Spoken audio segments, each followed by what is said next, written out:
Vishnu ശാലിനിയുടെ latest episode പ്രൊമോയിൽ ശാലിനിയാണെങ്കിൽ ആ വിഷ്ണുവിൻ്റെ പിന്നെ ഉടുപ്പും ഷർട്ടും ചെരുപ്പും വളയും മാലയൊക്കെ അടങ്ങുന്ന ആ കവറൊക്കെ ആയിട്ട് സങ്കടത്തോടെ തിരികെ രാത്രി ഇങ്ങനെ വീട്ടിലേക്ക് വരുന്നുണ്ട്. അന്നേരം രാഘവൻ നായരാണെങ്കിൽ ശാലിനി കാത്ത് അവിടെ തന്നെ ഉണ്ടായിരുന്നു. അന്നേരം ഹാളിലേക്ക് കയറുമ്പോൾ ഇങ്ങനെ മോളെ ഇങ്ങനെ വിളിച്ചുകൊണ്ട് രാഘവൻ നായർ ചെല്ലുന്നുണ്ട്. അന്നേരം ശാലിനിയാണെങ്കിൽ കവറാണെങ്കിൽ അവിടെ ആ ഒരു മേശപ്പുറത്ത് ഇങ്ങനെ വയ്ക്കുന്നുണ്ട്. പക്ഷെ അതാണെങ്കിൽ പെട്ടെന്ന് താഴെ വന്ന് വീഴുന്നുണ്ട്. അപ്പോൾ കവറിൽ നിന്ന് ആ വള ഇങ്ങനെ ഉരുണ്ട് തറയിലേക്ക് പോകുന്നുണ്ട്. അന്നേരം രാഘവൻ നായർ ഇങ്ങനെ ശ്രദ്ധിക്കുകയാണ്. ശാലിനി ഇത് നോക്കി നിൽക്കുന്നുണ്ട്. രാഘവൻ നായർ പയ്യെ നടന്നു പോയിട്ട് ആ ഒരു വളയാണെങ്കിൽ ഇങ്ങനെ കയ്യിലേക്ക് എടുക്കുകയാണ്. അന്നേരം എന്നിട്ട് അതിങ്ങനെ നോക്കുന്നുണ്ട്. ഇത് വിഷ്ണുവിൻ്റെ ഇടിവളയല്ലേ, ഇതെപ്പോൾ അവൻ്റെ കയ്യിൽ നിന്ന് ഊരിപ്പോയി എന്നും പറഞ്ഞ് ഇങ്ങനെ രാഘവൻ നായർ ഇങ്ങനെ ചുറ്റും നോക്കുന്നുണ്ട്.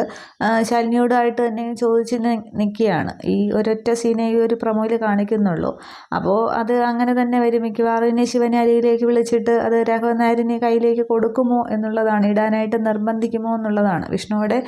ശിവനവിടെ പറഞ്ഞിട്ടുണ്ടല്ലോ വിഷ്ണുവിന് പകരക്കാരനായി വരില്ല എന്നുള്ളത്. അപ്പോൾ അത് ശിവൻ സ്വീകരിക്കുമോ, ഇനി അങ്ങനെ വരുമോ, അതോ ഇനി ശാലിനി താൻ കൊടുത്തോളാം എന്ന് പറഞ്ഞ് വാങ്ങിക്കൊണ്ട് പോകുമോ എന്നുള്ളതാണ്. പിന്നീടായിരിക്കും ഇനി ആ ഒരു വിവാഹ വാർഷികത്തിൻ്റെ കാര്യമൊക്കെ അവിടെ പറയുന്നതും. അതോ ഇനി ശാലിനിയെയും ശിവനെയും അറിയിക്കാതെ ഇനി ആ ഒരു ആഘോഷമൊക്കെ തട്ടിക്കൂട്ടാനുള്ളൊരു ശ്രമമാണെങ്കിൽ ശാലിനിക്ക് അത് മുടക്കാനും കഴിയില്ല. അതിനി ശിവൻ കൂട്ട് നിൽക്കുമോ ഇല്ലയോ എന്നുള്ളതൊക്കെയാണ് അടുത്തടുത്ത എപ്പിസോഡിൽ അറിയേണ്ടത്. മിക്കവാറും ശാരദാമ്മയൊക്കെ പക്ഷേ മുടക്കാനായിട്ട് നോക്കിയാലും അതിന് മുടങ്ങുമോ, അതോ ഇനി ആ ഒരു വിഷ്ണുവിൻ്റെ സ്ഥാനത്തേക്ക് നിന്ന് ആ ഒരു ഇനി രാഘവൻ നായരുടെ സന്തോഷത്തിന് വേണ്ടിയിട്ട് നിന്നിട്ട് ശിവൻ നിൽക്കുമോ ഇല്ലയോ എന്നുള്ളതാണ്. പക്ഷേ അത് ശാലിനിക്ക് സഹിക്കാനായിട്ട് കഴിയില്ല.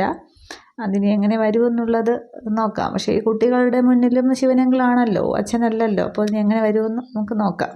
Okay, thank you.